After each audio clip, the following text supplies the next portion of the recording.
बच्चों आज हम महीनों के नाम एक जुनी विधि के माध्यम से सीखेंगे, ठीक है?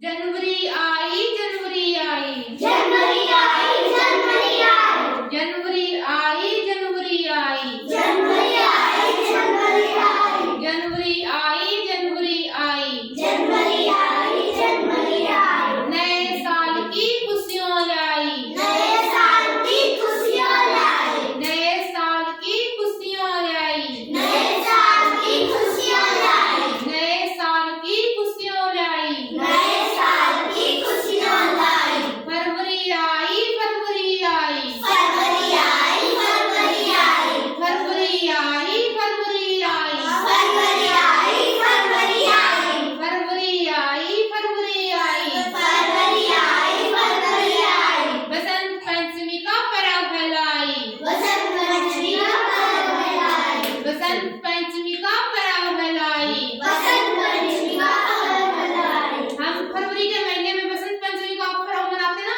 Yes ma'am. उस दिन क्या होती है, हमारी विद्या की देवी सरस्वती माता की पूजा की जाती है, ठीक है? Yes ma'am. हाँ, आगे बोलो। माँ